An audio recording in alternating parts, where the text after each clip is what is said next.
So even if the sun is up, that speed boost might not be. And let's go ahead and get into it, shall we? The seniors finals of the 2025 North America International Championships. And it all starts here for Apollo, this jump up and this Incineroar. And Isak is going to set the sun for it with the Koraidon next to that Weezing. Again, Weezing, though, with that neutralizing gas ability, does not allow any other Pokemon to activate their abilities. The ability Shield item on Koraidon does give it an exception, though. Yeah, but that's why you didn't see that Incineroar actually drop its attack stat. So this Koraidon is still going to be able to dish out all of the damage it's meant to. Jumpluff gets a chance to set the tailwind, though, for Apollo's team. As you see, the toxic spikes now get laid out on the field. One of the best parts about Weezing, of course, is going to be able to give you the poison damage once those Pokemon switch in onto those spikes. Really important tailwind, too, because now Jumpluff does remain the fastest Pokemon on the field and can go for these crucial sleep powders. Sleep powder into the Koraidon. It's not going to be able to move on this turn. It does have to take that mandatory turn of sleep, which it will do just in this moment.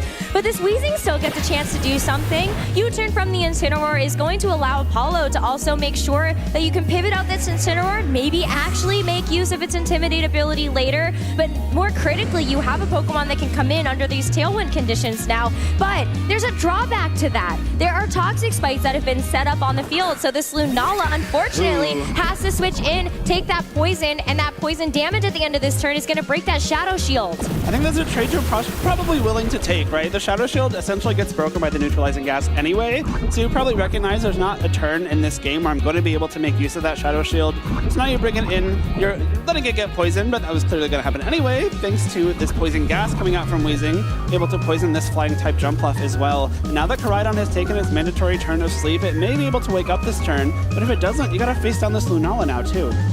The good thing, though, I think, for Isak is that he does have a couple of turns. The Koraidon isn't under threat right now, I think, of being one-hit knocked out, unless it does take something from this Lunala like Moonblast, but this particular Lunala doesn't have that. So that's not something that you're super worried about. You don't have to expend your Terra either because you just don't need to deal with that move. This Jumpluff, though, is going to take a reprieve as Incineroar comes back out. Now it's going to be poisoned as well. Poison spikes will be very effective here. Meteor Beam is the attack of choice from Lunala, opting to boost its special attack by one stage, and then use the Power Herb item to make sure that this attack goes off in one turn instead of having to charge up. And Power Beam is going to land into the Weezing. It still does a pretty significant amount of damage, but the Weezing holds on into a comfortable enough HP range that this Citrus Berry is going to allow it to recover a lot. Koraidon does stay asleep, though, unfortunately for Isak. So now there's an even greater chance of it waking up next turn. But this Incineroar coming in, you have the ability to fake it out once again and prevent it from attacking even further. A great use of these pivots options from Apollo just to make sure that you're always in control. That first Tailwind on the beginning of the game will be running out after this coming turn, though. So you have to wonder, if you want to get that Jumpluff back in, you're going to have to find a way to get it another free turn because its Chlorophyll remains shut off by Weezing. I do kind of wonder, then, if you want to go for the U-turn on the Incineroar instead. That way you are making sure that those turns do line up with the end of this Tailwind. You have the Jumpluff to come back in and set it up on the next turn. There's also the option for a Trick Room on Lunala here if you want to kind of flip that speed. As Tailwind ends, Trick Room goes up, then Lunala can attack first again. We do have a Terrestrialization, and what a great time to use it. This Lunala did get that +1 special attack with that Meteor Beam usage on the turn before, and being able to have this Water Terra is going to help you resist some of these Fire-type attacks, but Koraidon isn't going to go for that for now. Wakes up, goes for the Protect, just to make sure you've bought yourself another turn. And a double Protect here, making sure you're not going to take a Fake Out. Wanting to stall out this final turn of Tailwind, and there is no Trick Room from this Lunala, so a little bit gambit there from Isak that does end up paying off. Now your Koraidon will be able to attack next turn, and it will be in the fastest thing on the field. But you can see what Apollo was hoping for. The U-turn from the Incineroar would have given that free switch to the Jumpluff like we talked about before, but now you don't have that. So it will be the Koraidon that can move and hopefully knock something out here. You have that close combat, and unfortunately now that Lunala is terrestrialized, it's no longer a ghost type. It will be hit by that move. You do leave yourself more vulnerable to a pretty safe attack here. If terrestrialization was still on the table, Isak may have been forced to go for a Flare Blitz into that Lunala, which could have been mitigated by a Terra Water, but now there is no more Terra Water, or there's no more ability to Terra because it's already a Water type. Yeah, and the double protect is unfortunately going to fail on the Weezing as well, but that's where this terrestrialization comes back to haunt this Lunala close combat. Gonna be good enough for the first knockout in this game.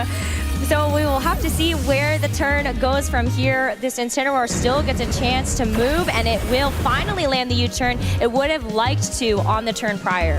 The Weezing Protect there, maybe it could have gotten a little bit more done, possibly another Strange Steam for a little bit of chip damage, but the double Protect, possibly hedging your bets that close combat may have just barely missed a KO on Lunala, and you really don't want to be losing that Weezing if you can help it. Having the ability to control when abilities are and are not active is the main reason why you want to be using this Weezing, and preserving it is really the best thing you can do. It doesn't necessarily need to be attacking, it just needs to exist. Ooh, but look at this. The fourth and final Pokemon for Apollo has been revealed. We've got this Koraidon now that's going to stare its counterpart in the face. And unfortunately, this one does not have that ability shield, so no Orichalcum Pulse it can draw upon to actually really take advantage of.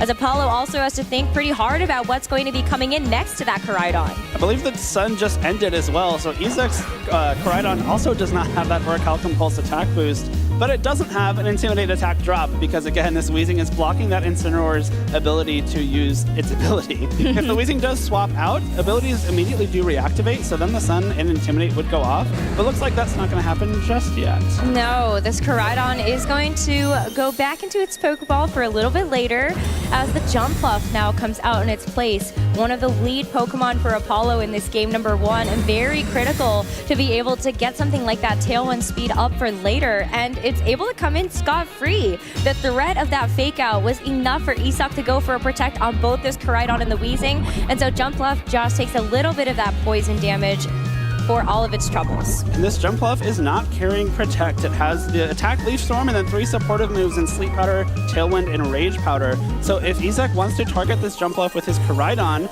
if it is trained to be a little bit faster, of course Jumpluff isn't necessarily faster than Koraidon normally, but depending on training, might have been a little bit of a risky speed interaction there. Another pivot though, so Apollo really doesn't want to make use of this Jumpluff quite yet, and this Koraidon is going to come in to have to tank this Flare Blitz instead, and so what a great defensive pivot for Apollo to have made on that turn. But Koraidon for Isak is still getting away with a lot, and this Weezing is around for yet another turn, gets burned, but not a huge deal since this Galarian Weezing really relies more on its special attack rather than that physical output. And with a Strange Steam into the Koraidon, it was good to take the Flare Blitz, but will fall to the Strange Steam, and Apollo now down to the Jumpluff and the Incineroar. What a fantastic play from Isaac there, knowing that either you get to Flare Blitz the Jumpluff for a knockout, or you get to Strange Steam the Koraidon for a knockout when it swaps in. And now I fear that this Jumpluff is not going to be too long for this world, as it no longer has the option to swap out. Again, it does not have Protect. Based on the Jumpluff swapping out there, it's probably reasonable to assume Apollo thinks the Jumpluff will in fact be slower than the Koraidon. And if that's the case, one Flare Blitz will leave Apollo with just a very, very unhealthy Incineroar. And you already have been able to save this terrestrialization as well, so this Koraidon can make sure it's going to be taking even less from something like a Flare Blitz from Apollo's own Incineroar, and you will not be taking as much from this Jumpluff either. I believe the attack of choice here is that Leaf Storm. Yep. So it comes down to this, I think, for Isak to seal up this game number 1. Koraidon, if it gets a chance to attack first, will take another KO with this Flare Blitz. And Incineroar is a very, very good Pokemon, just unfortunately not good enough to 1v4. We haven't even seen Isaac's 2 back Pokemon yet. This Weezing and Koraidon have put in so much work. That's the power duo right there for Isak's team. But now let's see this terrestrialization and how much this Koraidon can get done with this extra bit of damage on top for these Flare Blitzes. Just for good measure, going for this Fire-type terrestrialization. I do think Flare Blitz would have been more than enough off the bat, but let's just make sure, right? Yes, and that's why we see Isak still playing it safe. Doesn't want to actually have too many issues if you open yourself to something like a critical hit, so this Weezing does keep itself protected. And that's going to help make sure that this ability is going to stay on the field. Jumpluff is unfortunately going to get knocked down here with the Rage Powder redirecting that Flare Blitz. And so just as Incineroar left in this game number 1 for Apollo. It's a really smart protection from the Weezing there, too. If it is able to survive the burn damage from this turn, that guarantees that Isaac won't have to reveal either of his back two Pokemon, which is a huge bit of information you get to conceal from Apollo. I think it's going to be able to survive. It sure is. So now this Incineroar does not have a way to protect. I guess even if it did, it just gets knocked out by poison. So Isaac has successfully withheld some really important information from Apollo here. He takes a massive 4-0 victory in this first game with the two Pokemon he started the game with. You know what for Apollo brought. You know the strategies he was trying to go for. Isaac had to reveal so little, which is going to be a big boost for him going into game 2. Especially because when you take a look at the composition of Isak's team, it's pretty likely that you look at that and go, oh, Dondozo Tatsugiri makes a lot of sense as a duo you can bring for a game, as well as looking at the Chiyu and the Calyrex Shadow Rider that get paired really nicely together with the combination of Beads of Ruin and the special attack output of that Calyrex. I think given that the poison, the Weezing went straight for the Toxic Spikes on the first turn of this game, it's somewhat reasonable to assume if you were Apollo that the Dondozo and Tatsugiri were the final two Pokemon, because they make very good use of Toxic Spikes. They are very, very bulky, very, very hard to take down, and so if you're able to set up Toxic Spikes and maybe whittle away at some of the opponent's Pokemon later on, you can just kind of outbulk them in the very end. But we'll never know. Apollo will unfortunately never know what those last two Pokemon are. It could have been any combination of those four, but Isak has a huge, huge advantage going into game number 2 on top of just the 1-0 lead. Yeah, I mean, right out the gates here, this poor Lunala terrestrializes away from its immunity to those fighting type attacks and gets knocked out by this close combat from the Koraidon. And despite the fact you actually took the drop to your defense and special defense, there just wasn't enough damage on the side of Apollo's team to really whittle through this big threat. And with that ability shield as well, this Koraidon was always going to be well set up for success next to that Weezing. We didn't even get to see the speed interaction between the Koraidon and Jumpluff, if I'm not mistaken. The only turn where they were both on the field without a Tailwind being set up was the Rage Powder, which is priority. So we don't even know if this Jumpluff maybe has the chance to put Koraidon to sleep before it has to set up a Tailwind, which might have been useful information here. Maybe something we have to learn on the fly in the second game. Yeah, well, it went for the Tailwind at the very beginning of that first game.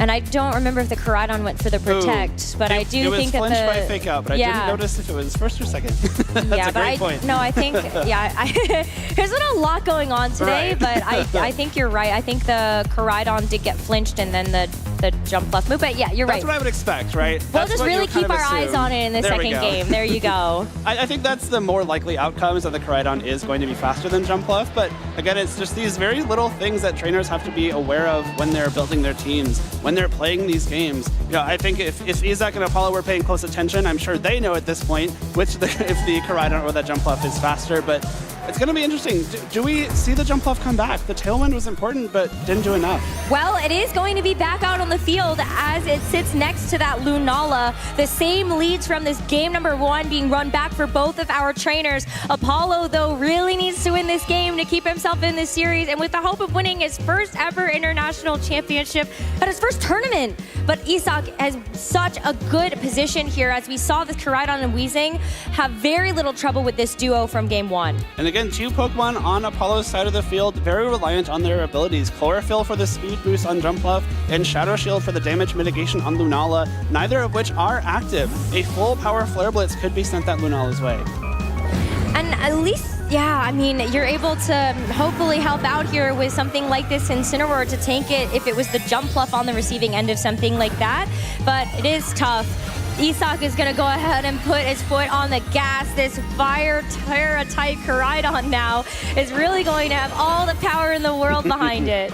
Another terrestrialization, though. Apollo wants to join the fun. It's got to be that Lunala terrestrializing back into a water type, making sure that if Flare Blitz is coming that Lunala's way, it will be doing not very effective damage. But as we saw in that game number 1, the Water Terra did come back as a negative for that close combat. But since it is the Flare Blitz this time around, both this Lunala as well as this Incineroar will be able to take that dust a little bit better. But that's still a lot in the sun, despite the fact that it was a resist. Meteor Beam now from the Lunala. Lunala in front of this would be so good if you catch this Fire Terra. You got the Meteor Beam to be able to boost that up right away with the power, and it is going to land, but it's into the Weezing. It's a critical hit. The Weezing is finally out and knocked out for this match, and that's going to give Apollo an opening. That might even be better than Nador's Intimidate goes off. Lunala is still at full HP. Shadow Shield is back on the table, and we do see that Dondozo and Tatsugiri are Isak's final Pokemon. But now that the Jumpluff is going to be able to use its Chlorophyll ability as well, you can put it to sleep. You can go for these Leaf Storms, which will be really helpful in getting some really strong Grass-type damage into Dondozo's weaker special defense. Dondozo's going to go for the Protect, and I think that is one of those things that you have to think about when there's a Dondozo and a Tatsugiri combo. Do you want to try to target Dondozo? Do you want to try to target the partner? Because if that becomes the Tatsugiri, you will not be able to land it. But Apollo sees through the Protect, is able to go for this Moonguy's Beam into the Koraidon. It's just another knockout. And now Isak down to his final 2 Pokemon. This Dondozo is going to be left all on its lonesome with this partner. What a swing in momentum for Apollo here. A massive last couple of turns that have allowed him to take control of this game. Instead of Isak being up 4 Pokemon to 2, it's now Apollo's turn. And of course, the Tatsugiri hitting the field, it will activate that Commander ability and jump inside that Dondozo. So it can no longer act itself, but it will boost all of Dondozo's stats by 2 stages each. Speed, attack, defense, special defense, and less importantly, special attack. Yeah, I mean, that's really where the power of this Dondozo-Tatsugiri combo comes from, though, as you are going to make this Dondozo the Big Don. It's in the name here, and hopefully the Big Boss, but wow, look at that! I mean, I think the outcome of this game was already pretty much decided at this point. It would have been very, very difficult for Isak to come back here, and maybe, again, trying to conceal some information. Maybe you want to hide how much damage some of your attacks do. Thinking ahead to game number 3, maybe I do have to bring this Dondozo again and don't want to reveal speed interactions. So I think it's another kind of smart use of your information here. Just unfortunately, not a use of it that can propel you to a win in that second game. Well, it really comes down to the fact that this Meteor Beam was able to get the critical hit into the Weezing. It was not enough for the KO in that first game, but it brought it down low enough. His reaction was ours, I too. know, Apollo just cannot believe it that Meteor Beam was able to do just that much. And then the special attack was able to give you enough damage to get the Moongeist Beam KO onto the Koraidon as well. So, wow, both of our trainers, we're going to game number 3, 1 game of win apiece.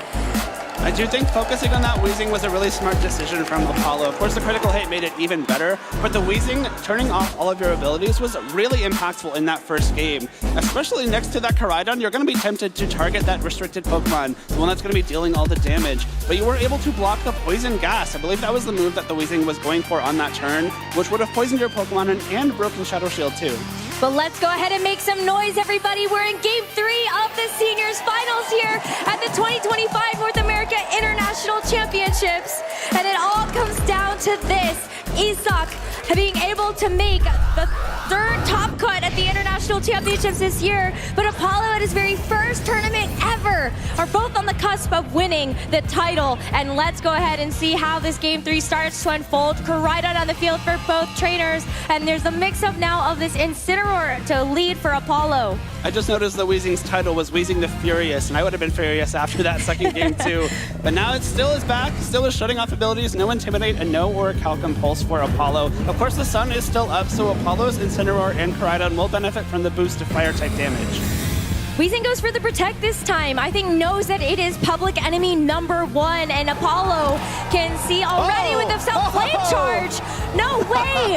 Goes ahead and reads into that. You aren't going to be getting very much damage down into the Koraidon, nor the Weezing, but the Dragon Claw in response. Unfortunately, the flame charge is not going to be able to give you any benefit because Isak knocks it out with the Dragon Claw. What a play. I think Apollo noticed that Isak was going for double protects as often as possible in that first couple of games, knowing that fake out would be something that can disrupt your plans. So if Isak did go for a double protect here, this flame charge into Incineroar means that his Koraidon would be attacking first. I believe that was also a side U-turn from the Incineroar that would have enabled it to pivot out. Unfortunately, Isak read right through that and takes a huge advantage in Game 3.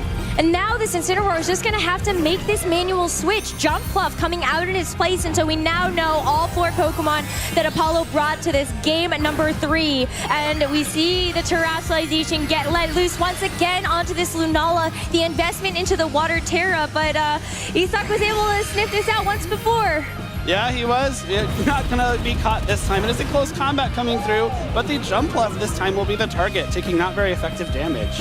but it's still going to bring this jump fluff to below half HP. And so this Lunala needs to pick up the pieces after this Koraidon. You've got the Meteor Beam, we've seen the Power Herb activate, but let's see if this Meteor Beam can actually land its mark, and there it goes! Meteor Beam into the Weezing. It is not going to be this critical hit this time around, so the Weezing is able to stick on for this Citrus Berry recovery too. Now the jump left again locked on the field without the use of its chlorophyll ability. Poison gas will come through and connect with both, no, not both targets. Whoa. Lunala does dodge. Very fortunate for Apollo there. And now will not be poisoned and start taking that chip damage. And I believe still at full HP, so if the Weezing is knocked out, that will be Shadow Shield still active. I do like the jump off swap there. It gives you the chance to go for something like the Rage Powder, protect that Lunala even further for this turn, and possibly take a knockout on Weezing again. Yeah, but I think as well you need to start to consider the speed, and it is going to be the Koraidon that moves first. Jump Fluff is not going to be able to move this time around, but this Koraidon is becoming more and more vulnerable with every single close combat that it goes for. It's taken multiple defensive special defense drops, and with this extra special attack on this Lunala, looks like this Koraidon is going to be a nice juicy target. One-hit knockout here, and that's going to help to start to even the score here as Apollo keeps himself in this. Lunala in Incineroar versus Isok's 3 final Pokemon. Poison Gas hits this time around though. It will poison Lunala on the second try, which means that even when Weezing does go down, the residual damage from poison will disactivate that Shadow Shield. Full damage will be coming through into that Lunala, and again, it is the Dondozo and Tatsugiri. We're now in a position that Dondozo loves to be in. Apollo's down to his last 2 Pokemon, especially considering this Lunala is poison. You're going to be able to maybe stall out some turns with Protect. Use that leftovers to get some recovery when you do take damage. Ignore the special attack boost from the Meteor Beam thanks to that unaware ability, and especially once you're able to swap in this Tatsugiri and activate Commander, it's going to be very difficult to take down Dondozo. For Isok, it is really about that long game. As you said, the poison damage will start to stack up quite nicely over the next couple of turns. And with this double protect, not only do you allow that to start working, but this Incineroar also cannot go for something like that fake out, but you also can't go for something like the knockoff either. You would love to be able to remove something like the leftovers, or even just help make sure that this Weezing can get out of the way. But for now, even if this Weezing does switch out and bring this Tatsugiri in, and you get rid of this neutralizing gas, this Lunala is not going to benefit from that. Knockoff will be able to remove leftovers, which is the only way that Dondozo can recover HP. So if you are able to connect with that knockoff, you remove the leftovers, and you can start trying to whittle away as best you can. This Weezing swapping out for Tatsugiri will activate the Commander and boost the Dondozo stats once again, but notably the Intimidate does activate on Incineroar too, so attack is now only up to +1. I believe it's the Wave Crash Earthquake Body Press set, so the Earthquake may be able to hit both Pokemon for some damage here. Body Press will not be affected by that Intimidate though, because it does use that boosted defense stat. Right, and the Body Press onto the Lunala, you would otherwise be able to survive that, but this Lunala sticks around to actually get off this Moongeist Beam, and it's going to do a nice little chunk, but with the knockoff as well. I mean, this Dondozo, it does have its leftovers removed, and it doesn't get the HP recovery, but it's still a tough road ahead. It really is. Lunala will be a couple turns away from being knocked out. It looks like one more turn of poison will leave it very, very close to that knockout, and then a second one will do the job. But I think you can see Isok sees the win at the end of this turn. The Body Press into the Incineroar is going to be good for the knockout and leave this Lunala as the final bastion of hope here for Apollo. Apollo is able to fire off one final Moongeist Beam with this Lunala and actually gets the critical hits. It does, but I don't think that's enough. We have 2 Pokemon left for Isok. This Lunala is still another turn away from being knocked out by poison. We saw Pass for win in the TCG earlier this week, and now we're going to get Protect for win in VGC. No way. It was a great effort, though, to keep Apollo in this game, to see that critical hit take out that Dondozo. But you're right, the Weezing hits the field, a Protect available on both Pokemon, and so we'll see this as the final moves of choice. Isok has attended 3 international championships this season, able to get top cut in both of the previous ones, and leaves this one as a champion at last. Congratulations to Isok Moreira, your 2025 North America International Champion. Lunala finally goes down. It is official. We have a new champion here in New Orleans. What a wonderful embrace between those 2 trainers, and of course a fantastic tournament from Apollo Stevens as well. But Isok Moreira, your champion here after an incredible 3-game set. What a great effort though by both of our trainers. trainers, commiserations to Apollo. You made it to the finals of your first ever So Pokemon impressive. tournament. That's crazy. And we've seen that happen at regionals, but to do that at an international championship too is an incredible feat. Wow, but third time's the charm here for Isak. What a remarkable season. He has really